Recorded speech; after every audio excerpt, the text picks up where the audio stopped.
My name's Mykaell Riley, spelt Mykaell, just to be difficult. And I hail from Birmingham, the centre of the universe if you're into reggae, and I'm sure Bristol will claim something else, and London will too. But I'm from Birmingham, so that's how I see it. I'm head of music production at the University of Westminster, and I'm going to explain, certainly from my perspective, what the term bass culture actually means. Now, I should start off by saying that it's not a term that I invented. It's a term that's been around in print certainly since 1980 on the front cover of Linton Kwesi Johnson's album of the same title. But it's a term that brought together what was happening in the UK that was based on Jamaican music, but was essentially a British experience.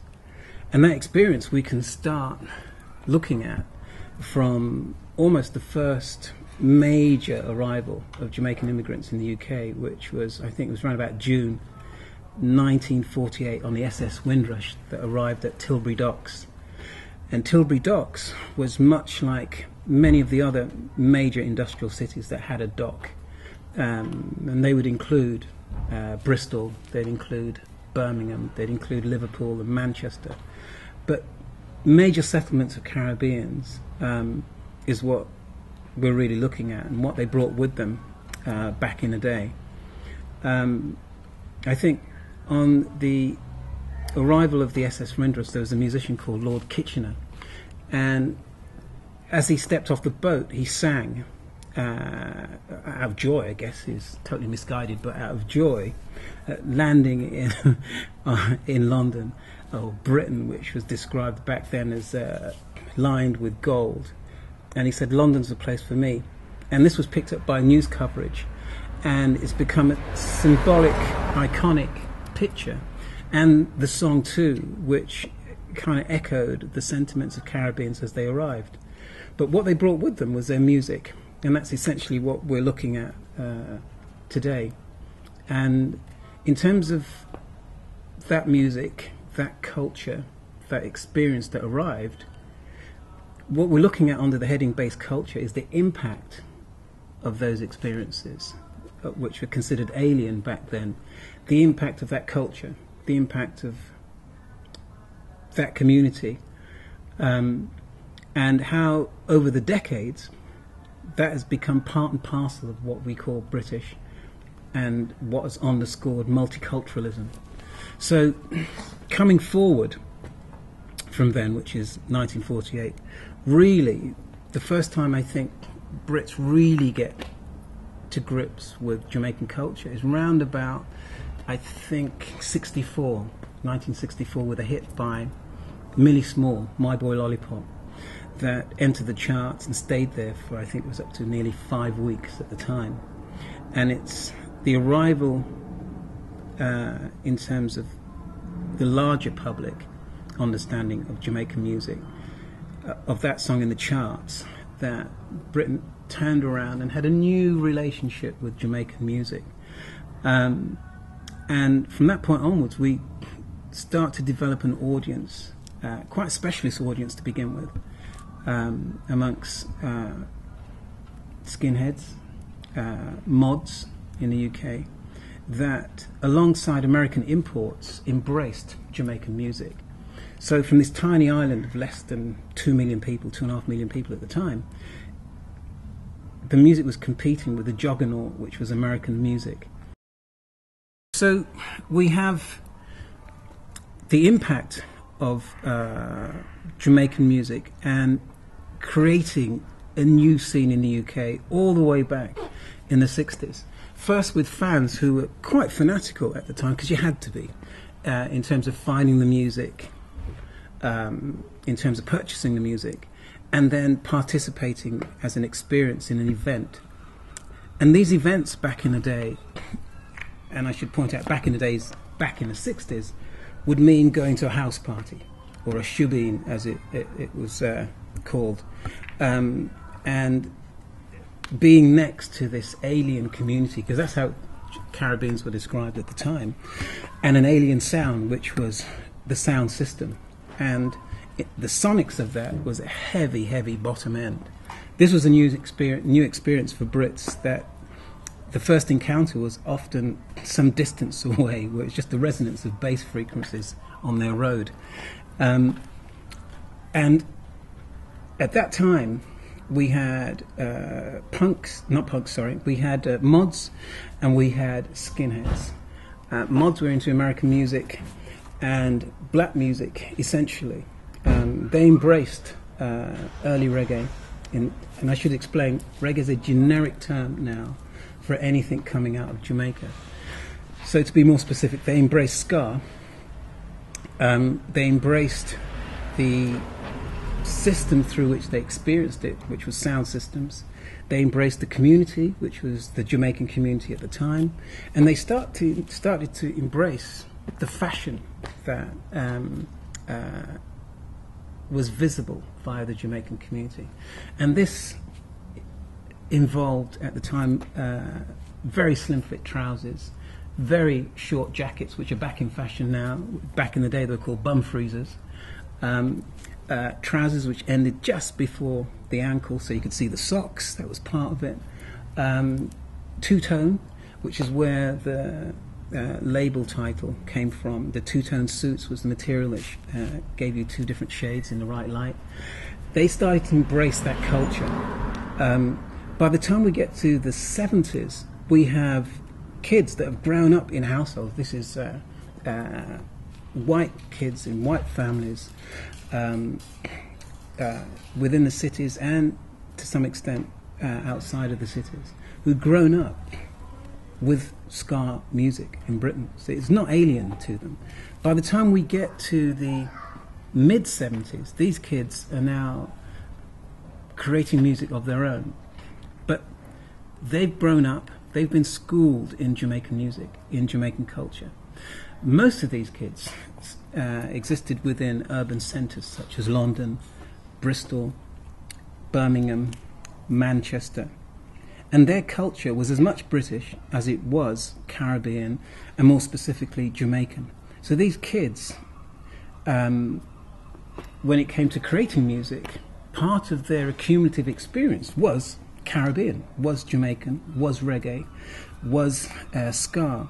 So it was not surprising that their output started to reflect that. In the early 70s, we also saw the emergence of first-generation British-born Jamaicans. The aspiration amongst many of this, many within this community, was to perform original, authentic Jamaican music. Back in the 70s, if you came out of a Jamaican household, you were still considered an immigrant. You were still considered Jamaican. You were not expected to fit in with pop culture, which was considered white. And the divisions back then were quite, well, black and white. So what we see is two cultures. We have pop culture, Western pop music, and we see Jamaican culture in the UK as the dominant black culture, and the music that came out of that was predominantly referred to as reggae. And as I said, in a generic sense, because by the 70s, we've gone through ska, we've gone through reggae, and we've moved into dub reggae. By the time we hit the mid-70s, we're coming to the end of the first wave. And the first wave is the arrival of an immigrant community, predominantly Jamaican, the arrival of Jamaican music in the form of ska. And within this first wave, we moved from ska into rocksteady, and we've gone through, blue beat, ska, rocksteady, we're moving to reggae, and we're moving to dub. So we've covered a lot of genres already coming out of the Jamaican music. And we're coming to the end of the first wave by the time we get to around about 74, 75, 76. And at this point, we start to move into the second wave of bass culture. And what we see here is first generation British-born Jamaicans struggling to find their own identity, creative identity, and they're creating music in the image of their parents, in the image of Jamaica.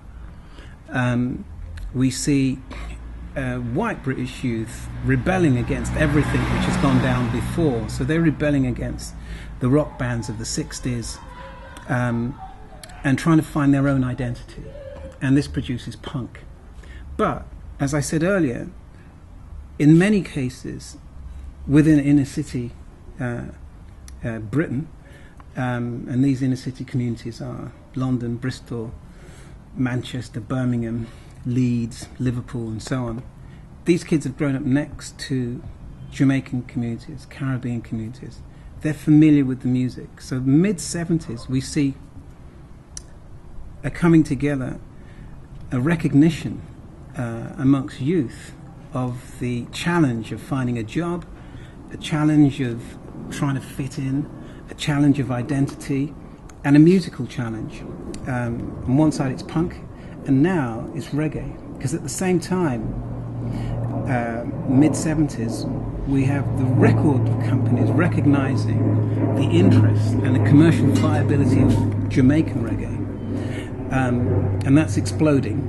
And we have punks who've been brought up on a diet of Jamaican music, creating their own music, which is anti-establishment, but recognizing as youth there's a synergy between black and white. And there's a coming together of these two communities. And this starts the second wave of bass culture. One of the first bands to embrace that was The Clash, when they did a cover of Police and Thieves, a Junior Murvin song that was a hit previously within the Jamaican community. But it's what this song spoke about, which was that challenge between institutional authority on one hand and rebellion from a youth community on the other. But it was also challenging because as a white punk band who was anti-establishment, anti-government, it was embracing black culture, in this case British black culture, Jamaican black culture, all at the same time. And we start to see a crossover. Certain things came out of this, which was, it was the era of the first concerts that had black and white bands on the same stage. And this gave rise to organizations like Rock Against Racism back in the day. But it also gave rise to what happened in the early 80s, which is a mixing of black and white musicians in bands, performing a hybrid. And this second wave of the influence of reggae and what I'm calling bass culture, we see bands like UB40, we see Madness, Selector, The Beat, The Specials. And as I said, these are kids that grew up in communities right next to Jamaican communities. So they had a steady diet of what happened in the 60s. Reggae, ska, rocksteady, dub is all familiar to them, but they're doing their version of it. This is the second wave of bass culture in the UK. But interestingly, this era of bass culture is marketed by the record companies as pop. This was the era that, in some cases, saved British pop music, but it didn't credit the origins or the main influence that these bands preyed on. It's not considered British heritage even today. It's difficult to make that argument, and this is the second wave of bass culture. Moving forward, these bands established an international audience that refer to this era as pop. So you have pop ska, you have pop reggae. Bands like The Police launched huge international careers on the back of this. And so we have in the UK started the process of assimilating this culture without even crediting it. As we move into the third wave of bass culture, which is the end of the 80s, the beginning of the 90s, we have genres such as jungle, drum and bass, two-step, garage, speed garage, grime, right up to where we are now, dubstep. The third wave of bass culture sees all these genres or subgenres come into being. And again, what's interesting is on one hand, you have a process of assimilation. So at the dawn of the third wave of bass culture, early 90s, we embrace, or we can see the re-embrace of the Asian community. Artists like Apache Indian, that was huge in the late 80s. We see UK Apache kick off in the early 90s as a junglist, a jungle artist. One of the unwritten or unrecognized components of bass culture is the Asian community, which are the biggest non-white buyers of black music in the UK. Totally a major component of bass culture. As we move towards the present, where are we, 2012, we have bass culture evolving again with the genre dubstep, where we see, although it's recognized, commercially recognized by the record companies and internationally recognized now as a genre, we still struggle to make that connection back to the origins, back to the roots in the first wave of bass culture, where we saw the arrival of the Jamaican community, the arrival of ska, the arrival of reggae, and the arrival of dub. Even the title, Dubstep, within certain communities has no relationship to its origins. So what we're saying in bass culture is that we totally recognize reggae as being a key influence in the UK and perhaps the trunk of black music in the UK. But what we're also saying is the branches of this trunk are British. And the British contribution is a major contribution to pop culture, to the social, economic, and historical components of pop in the UK that pop has never credited or never fully recognised. And most importantly, in terms of bass culture, we now recognise that BBC, or Auntie, as it's affectionately referred to, has no interest in promoting bass culture because it would challenge what pop is. Internationally, there's no recognition of black music in the UK because it's never been described as that. Internationally, what the UK produces is pop.